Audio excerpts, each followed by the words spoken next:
We return here on Spot on Sports. There has been a lot of talk about the Dallas Cowboys because even when it's not the regular season, when they're not making headlines through means of Jerry Jones, um, they decided to place the franchise tag on wide receiver George Pickens after making a dynamic trade, or what was a dynamic trade with the Pittsburgh Steelers sending the third round for the star-studded receiver. He steps into Dallas. He meets Dak Prescott, gets paired up with CeeDee Lamb, and then the lights are still a little bit too bright for the Cowboys team entirely. They only go about 7-10, but George Pickens was really, really incredible. So much to the fact that he posted his highest receiving total campaign with over 1,400 yards, made the Pro Bowl, looked really good there, won MVP, and now here we are, the long-awaited moment about George Pickens and why the franchise tag, what the Cowboys are going to do to sign him. Is there a potential for just a one-year rental? Do you do the tag and trade? All of these things, which we're going to discuss right now, and to give my thoughts. When you're dealing with two guys, because that's really where this comes in at, we talk about comfortability, right? And in the league, as of late, you need two guys to be successful for an offense at wide receiver. But we don't talk about enough what happens when you have to pay a whole lot of money to these guys. CeeDee Lamb is a guy that's already earning over about $200 million for his contract. The Cowboys have a boatload of money already poured into the offense. And so tagging Pickens, however, it's your first smart move that you're going to do here. It's your first smart move.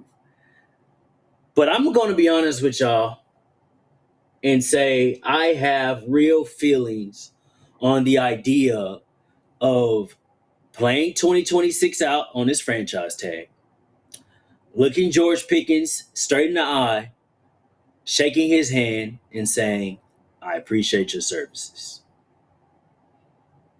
That's exactly what I think the Dallas Cowboys should do. Here's why.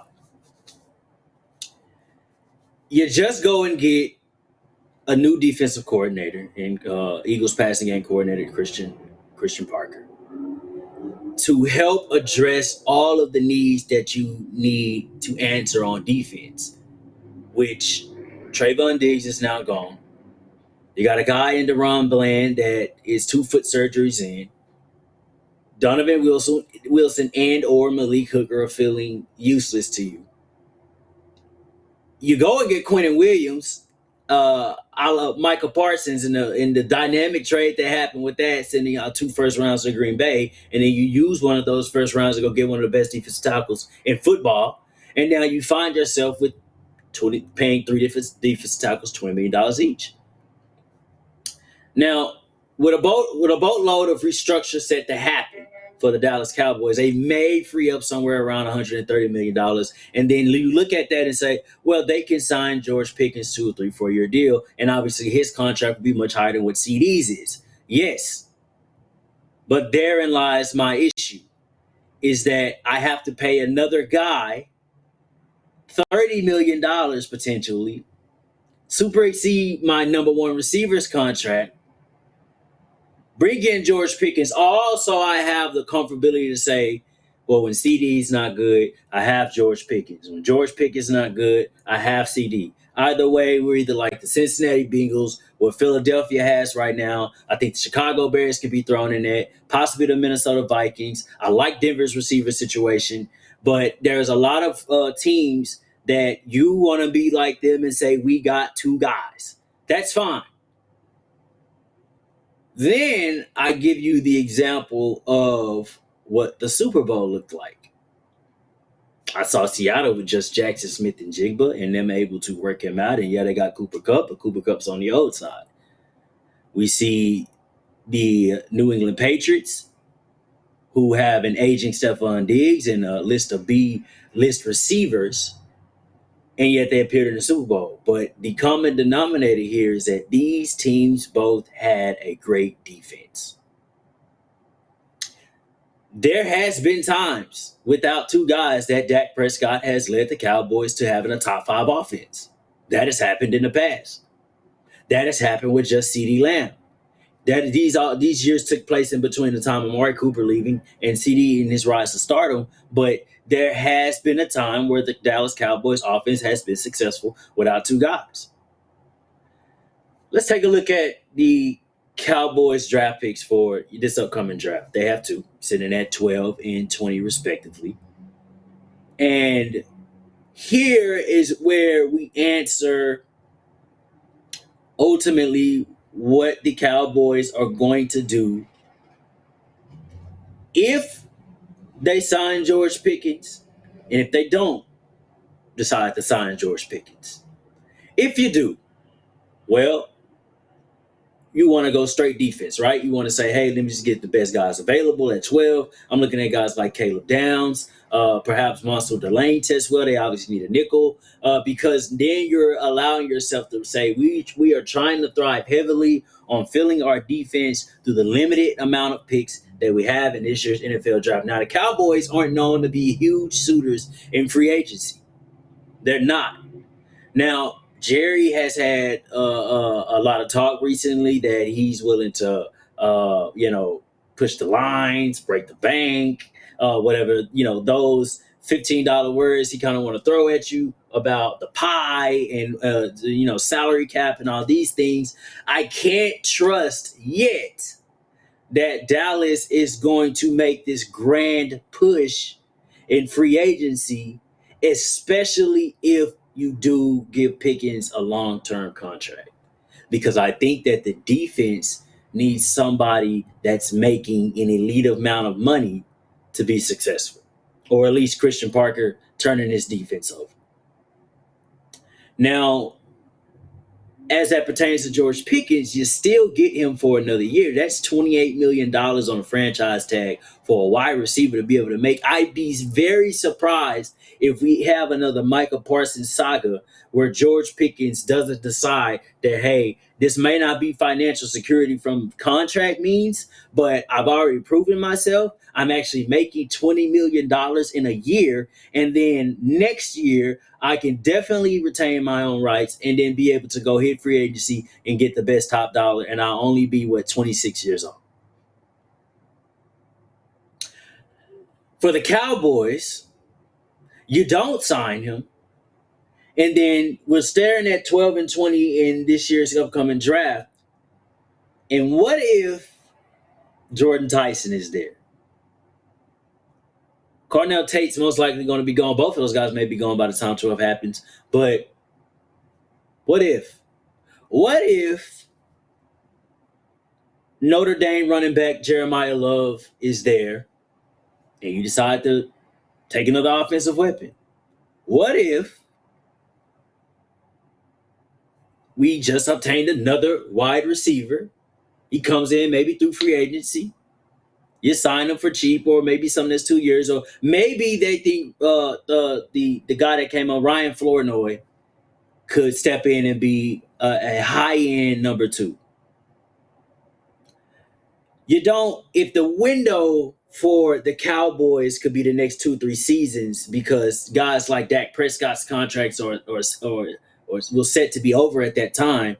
For what reason do I have to pay Pickens long term? I don't think I do. Now,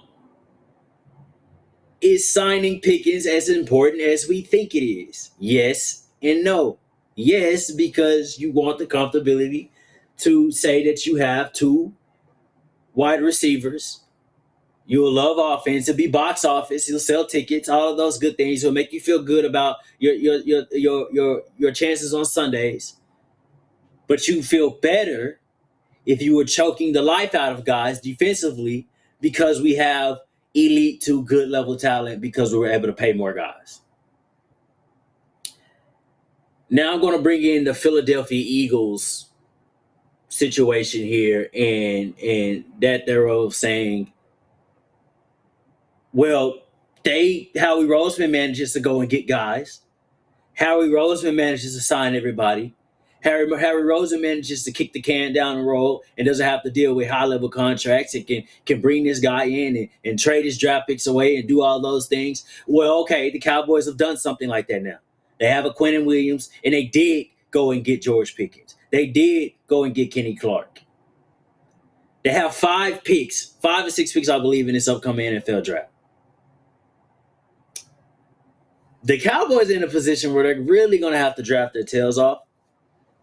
And I really think that focus just has to be on building what this defense is going to be within the next season or two. Because I think it's going to just take more than 1 year for Christian Parker to be able to change life around for this Dallas defense. And I don't see a contract by Pickens helping that for a long-term situation. Now, the sign and trade idea here that the Cowboys may be willing to do that.